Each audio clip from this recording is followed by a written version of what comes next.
Hi, and welcome to the first episode of Unpack with JMac. Today I'm going to be bringing you the Amazfit T-Rex 3.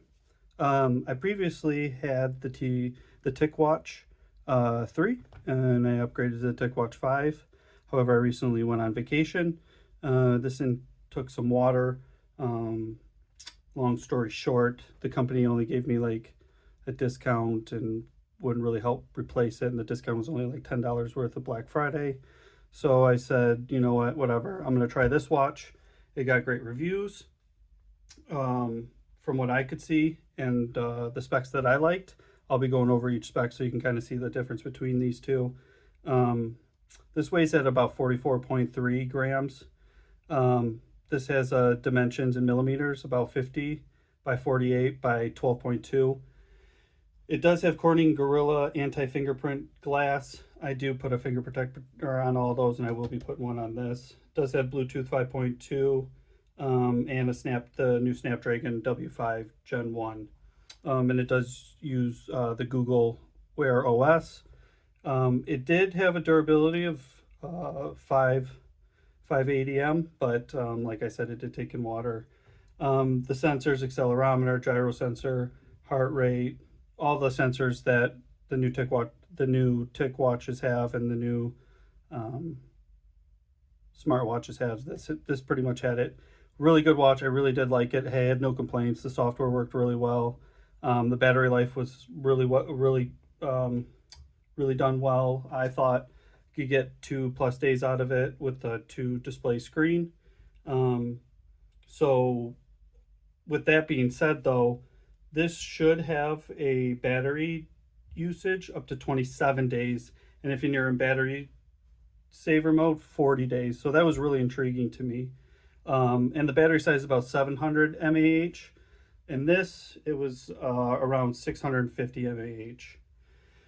This has an AMOLED LED screen. They both have an AMOLED LED screen. This is 480 by 480, and the TicWatch is around the same. It is about 466 by 466, so pretty similar, and they're both AMOLEDs. This is a little bit heavier. It is 68.3 grams, stainless steel bezel, and 4 buttons. And what I mean by the 4 buttons is this has 4 buttons to control it. This has 1 button and a crown. I like the crown. It was good for the scrolling through the apps, but I mostly use the touch. Um, the other thing I didn't like about it is I do workouts, and when I do push-ups, I kept hitting this, and it kept hitting the the top part of my skin right there. So it was kind of a bummer.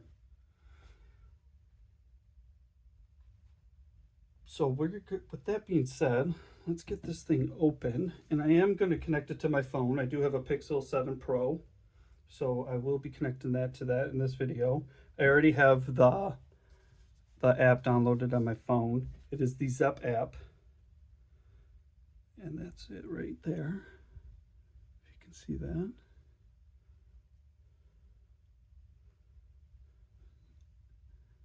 And we will add that. So let's get this thing open. See what we got going here. Get these out of the way. Don't need these anymore. Oh, nice. So I do like a bigger, meatier watch. That's why I went with the T-Rex.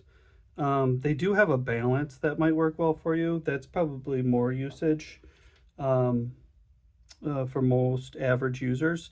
And it is cheaper than this, but I wanted to just see how the battery life did. And I do like I wanted a nice meatier watch because I do work on other stuff, and I never take off my watch. So this thing should get banged around, especially with kids.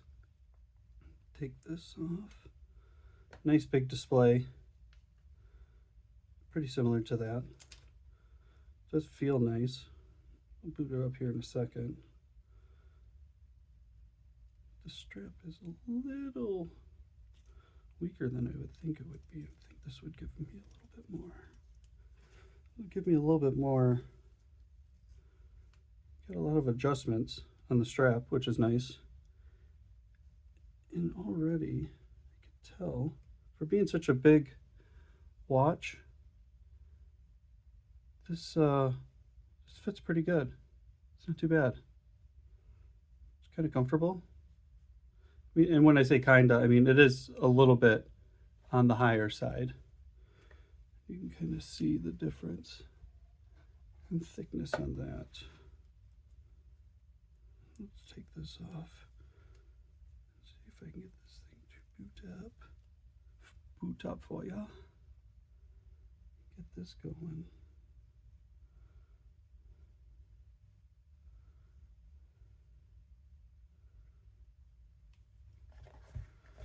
Let's see what else comes in the box first here.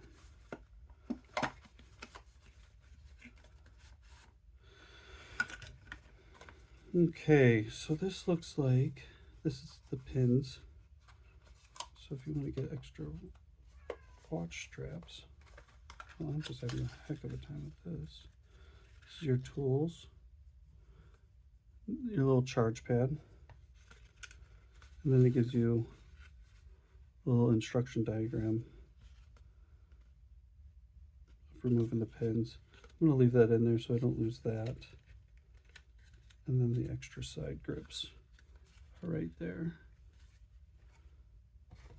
Nice.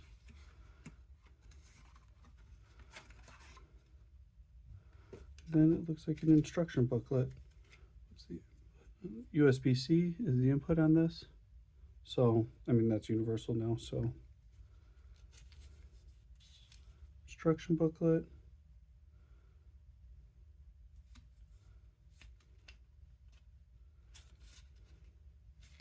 Pretty standard. Turn this bad boy on.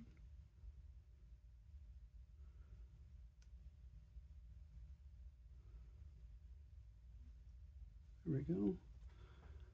Let's get that booting up.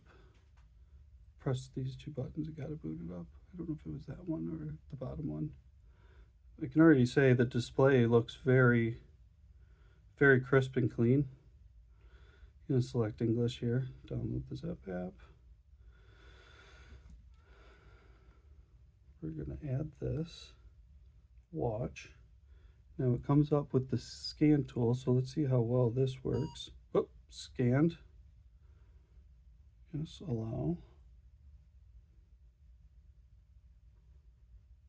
Pair. So far, so good. Pairing successful. Wow, I mean, that display, I don't know, I mean, it might be hard to tell, but that display is crisp. Done. Enable notifications. Allow. Enable. Allow access to your contacts. Enable. Allow. Enable everything. That would be good. And then we'll go through the system update. So it's already downloading the new system update. So as you can see, this is pretty easy to connect. I didn't have any issues. I'll start wearing it, and if you guys like this video or have any comments and suggestions of what I could do better, obviously this is my first one.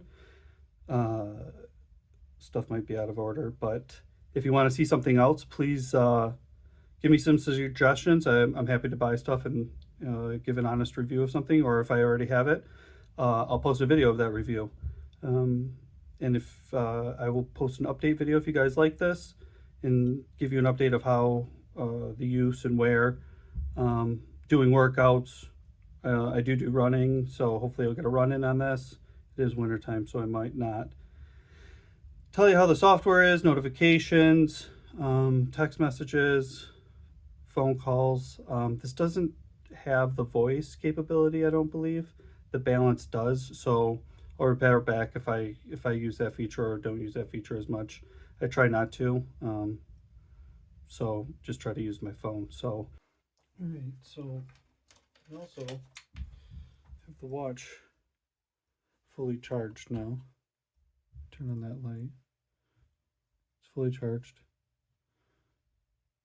the screen on it is very nice.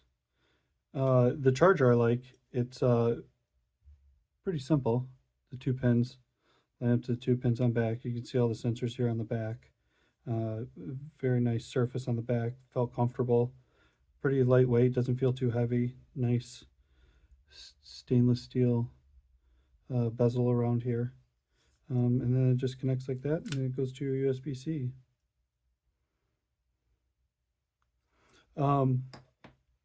Watch booted up great.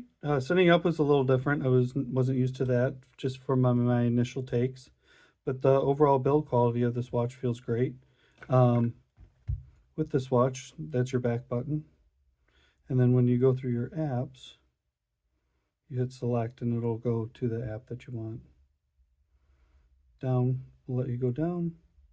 Back will take you back to the home screen. Here's all these, and then these are all the apps that are on here.